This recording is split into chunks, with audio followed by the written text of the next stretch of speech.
Flint Mayor Karen Weaver. She's the mayor of Flint, obviously. She had a recall election in November, which she won. And about a week and a half ago, the governor of Michigan announced that he would be shutting down the water pods. The water pods in Flint, there were several of them, and they were where residents could get free water bottles. Obviously, the residents were poisoned in Flint almost 4 years ago. April 25th is the 4-year anniversary of when they switched the water from Detroit's water system to the toxic Flint River. Residents, mostly poor, Flint is 45% poverty, probably way worse when you count underemployment. The residents of Flint were poisoned. I keep in touch with residents of Flint. I have probably interviewed at this point dozens of residents. I've probably spoken with, at this point, hundreds of residents on and off camera, and they are still sick, and they are still struggling, and they still have mountains of medical bills brought on to them through the lead poisoning. Not just random health illnesses, but health illnesses coming from being poisoned. So the mayor of Flint this morning met with the governor of Michigan, Governor Rick Snyder, to essentially try to get him to change his stance, try and change his position on shutting down the water bottle pods all over Flint. Right now, they've been shut down permanently. I'm going to play what the mayor said was her conversation with the governor of Michigan. And I hope you're not on an empty stomach, because it might make you nauseous. We had a meeting with the governor today, and one of the things that really pushed for this meeting was him closing the water pods. But I actually had a list of things I was meeting with him about in addition to the water pods, because the city of Flint, the residents still have other needs. But we did not get very far in the conversation, because one of the things the governor basically said was, we need to get over it. When we talked about the pods, the governor said, we need to get over it. He said the water is testing well, and we need to move on. I told him, we know how the water is testing, but our argument is we have not put in all of the lead service lines. We have not removed them and put in the new pipes. So that was an issue, and it's an issue of safety, and it's an issue of public health, and putting public health over cost and profit. So that was one issue. The other concern was the testing in the schools. We're not satisfied with the testing in the schools.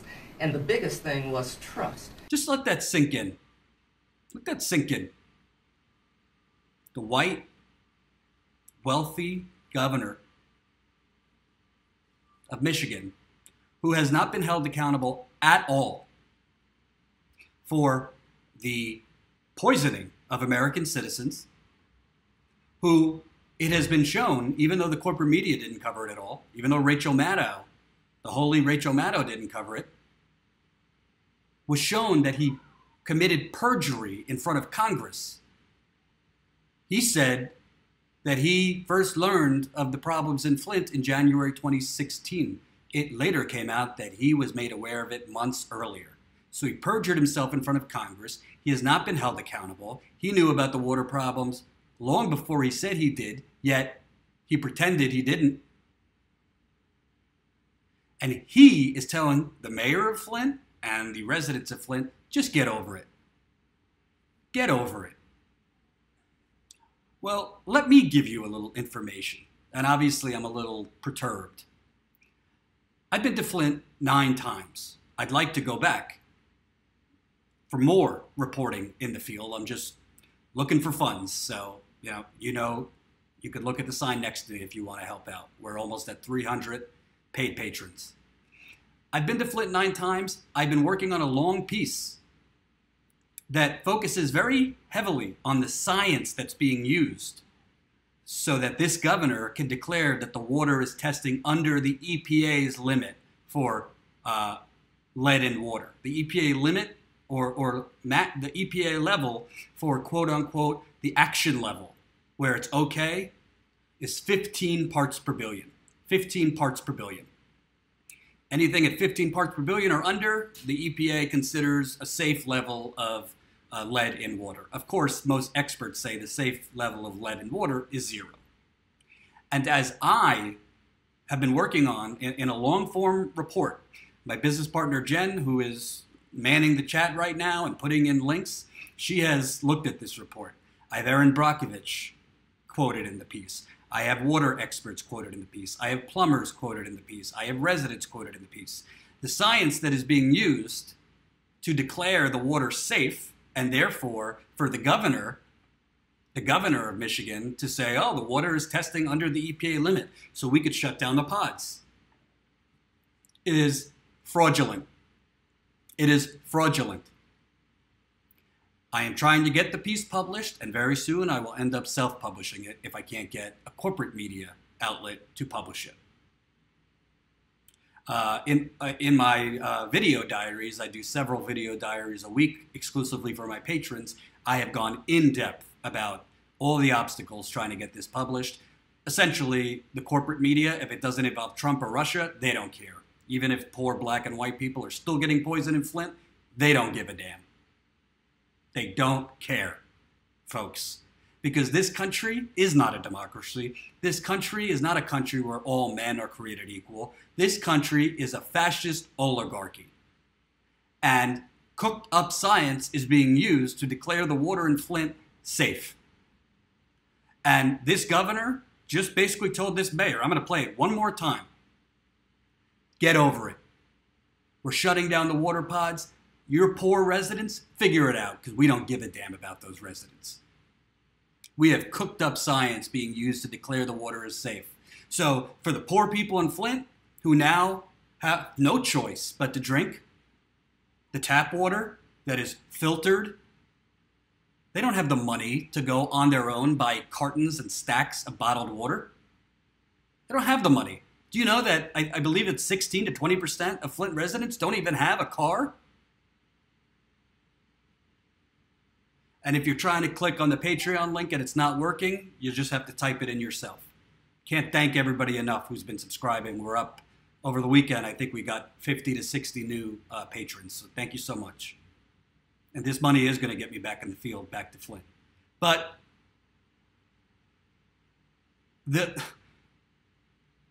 this governor is a sociopath. He is a sociopath. And frankly, it's not, a reporter on CNN, and Rachel Maddow would never say that because, oh, we got to be neutral and we got to be journalists. No. Journalists report the truth. This is a sociopath. That's not my opinion. Let me play it one more time for you. What the governor of Michigan said to the mayor of Flint this morning. When we talked about the pods, the governor said we need to get over it. He said the water is testing well and we need to move on. I told him, we know how the water is testing, but our argument is we have not put in all of the lead service lines. We have not removed them and put in the new pipes. So that was an issue, and it's an issue of safety, and it's an issue of public health, and putting public health over cost and profit. So that was one issue. The other concern was the testing in the schools. We're not satisfied with the testing in the schools. And the biggest thing was trust. They gave us their word that they would see us through this lead and galvanized service line replacement and that we would have pods stay open until then. And they backed out on what they said. And they want to talk about they have a legal, legally they can do this. We said we understand the law. Don't talk to us like we're stupid. We understand the law. This is a moral issue. It's an ethical issue. And the people deserve to be comfortable and have that kind of peace of mind and continue with bottled water and filtered water while we get through this process. The governor didn't want to hear it. He said that he wants to talk about economic development. We want to talk about economic development. That's what we've been talking about until you close the pods. The other thing we said to him was you could have done this a lot differently. Because the water's getting better, because the lead service line replacement starts back up this week, we could have closed down a couple of the pods and kept the other two open while people still got bottled water. We could have kept the pods open and gone from 8 cases a day to 4 cases a day while people could continue to get bottled water and feel safe. But he said he didn't want to have that conversation that we need to change the conversation. I told him the conversation isn't going to change. It's not going to change because he has done a disservice to this community. They backed up off of their word, and the word they had given us was they would see us get through this. I also asked him about the $6.1 million that was in the reserve fund that's supposed to be set aside for the city of Flint. And what he said to us was he was going to give $4.1 million of that to the State Board of Education. This is money that's been set aside for the city of Flint. And we had other plans as to how we might want to use that money to benefit the people. But he told us today that that money was going to be used for something different as well. At that point, the meeting ended. And, you know, I'm really glad that back in March of 2016, I had set aside that notice of intent. You know, we said if we have to take you to court, that's what we'll do. And so that's where we are. You know, if we have to take the state to court, that's what we're going to do. And we'll sue them. And I'm going to be meeting with Angela Wheeler, our chief legal officer, after this so we can look at exactly what options we have, all options we have to take the state to court. So that was how the meeting ended. I told him the conversation's not going to change, and I wanted to come back and let you all know. In the meantime, donations through churches will get the job done? Well, in the meantime, we do have donations from churches, and we also have them through Kroger, who is helping. And I can get those sites listed if you need them again. But water donation is going through them, and we also know that the home delivery is continuing for the next couple of weeks. But we're going to sit down and figure some things out. Mayor, were you surprised by the governor's demeanor today? I was surprised. It was an extra layer of callousness today. And I'll say that, you know, they've been trying to leave since September. That's what they've been trying to do, and because they said legally they could.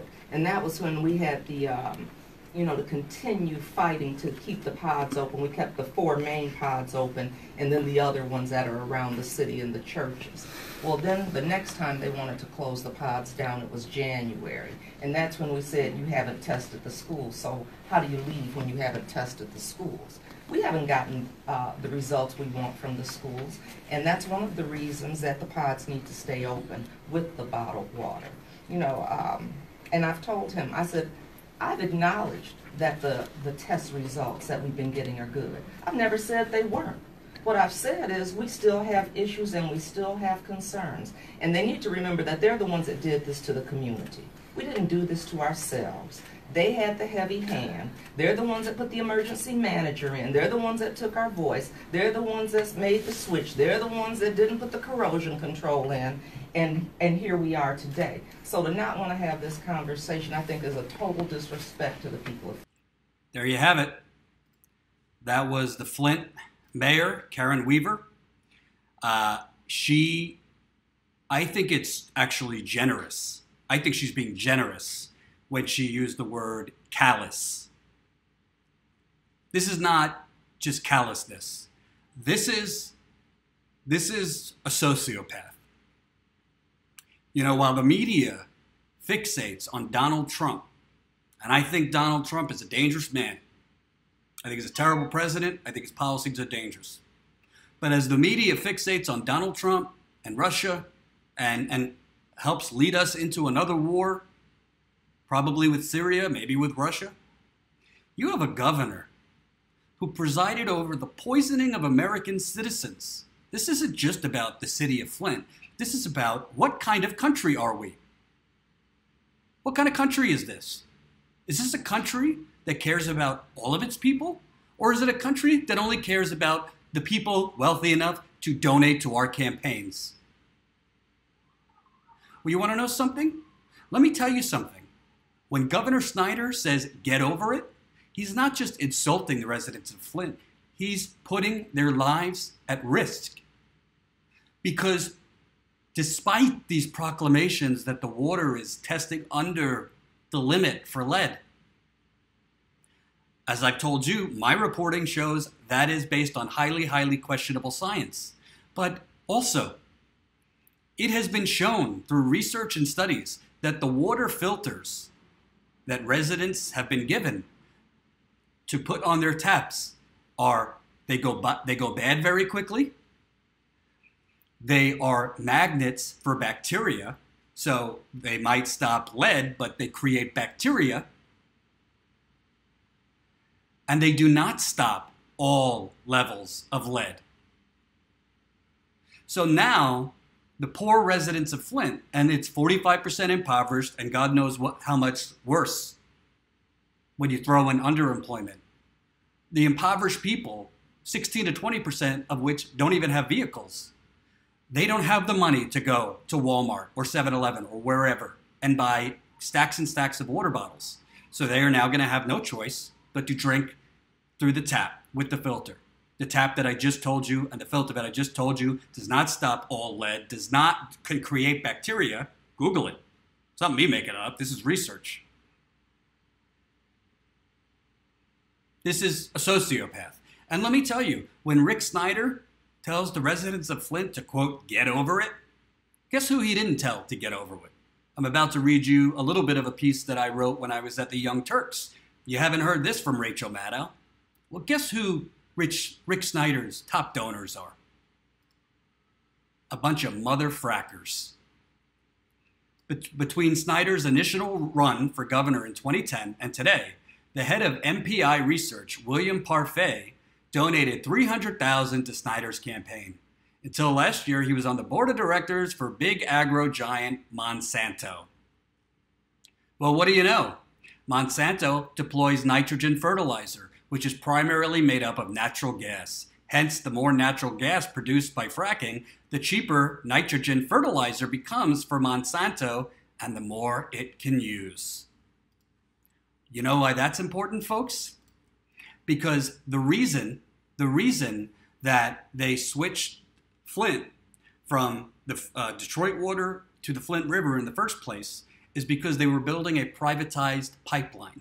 And while that was being built, they had to switch to the Flint River. You want to know why they were building a privatized pipeline? Because privatized pipeline, you know what you need for fracking? You know what you need a hell of a lot for fracking? Take a guess. What do you need to frack? You need a hell of a lot of water. So in order to build a privatized pipeline, they switched from Detroit's water system to the Flint River. They said, these are poor black people, poor white people. So we don't need to add anti-corrosion chemicals to the Flint River, which, by the way, General Motors and other industrial giants have been dumping their waste in the Flint River for decades. So let's switch to the Flint River, and, hopefully it works out. And we know what happened. All in an effort for a privatized pipeline so they could take the water from that pipeline and frack the hell out of Michigan. Well, let me tell you what else. What other money he's taken. Then there's PVS Chemicals, who donated $242,600 to Snyder from 2010 to 2017. President and CEO Andrew Nicholson donated $60,000 to Snyder's One Tough Nerd PAC. PVS is a chemical manufacturer and distributor that loves fracking. Why? According to company president David Nicholson, quote, PVS has sold hydrochloric acid to various manufacturing customers for more than 50 years, but demand has surged in the past 3 to 5 years to use it as a pre-treatment chemical in hydraulic fracturing. So a top Snyder donor's sales of toxic acid would spike due to an increase in fracking? You don't say. And as I said, this is from a piece I wrote when I was at the Young Turks. And accompanying the big boys in the Snyder frack money machine is CMS Energy and DTE Energy. CMS donated $82,975 to Snyder's 2014 re-election campaign, while DTE forked over $75,800 to that effort. CMS definitely loves themselves for fracking. In 2012, they announced an ambitious effort to build a $750 million natural gas plant 20 miles north of Flint. So increased fracking, say along the route of a new privatized pipeline, would be A-OK with CMS. For DTE, they've dropped a pretty penny for the love of fracking. According to Common Cause, quote, Michigan oil and gas companies that have participated in buying political influence on the issue of fracking are led by DTE Energy, which has spent $2.8 million on lobbying at the federal level an additional $2.2 million on Michigan state candidates and political parties between 2001 and 2010. To all these pro-fracking mega donors to Governor Snyder, who temporarily approved a switch to a toxic water source in order to move to a privatized water pipeline that wouldn't be cheaper than existing supplier Detroit, but would allow more fracking, proved that the Flint water crisis was really an ungodly ploy on behalf of bought-off state officials to pay back his financial sugar daddies. Since Governor Snyder won't release any of his emails prior to 2014, when conversations about the motivations for the pipeline might have been discussed, I guess we'll never know. And that's from a piece I wrote while at the Young Turks. So, in English, if you're a little confused, basically this governor has taken an ungodly amount of money from big oil fracking. And you know what he did for those big oil and fracking? He poisoned the people of Flint. Maybe he didn't do it directly. He presided over it. He perjured himself in front of Congress saying, oh, I didn't know. I didn't know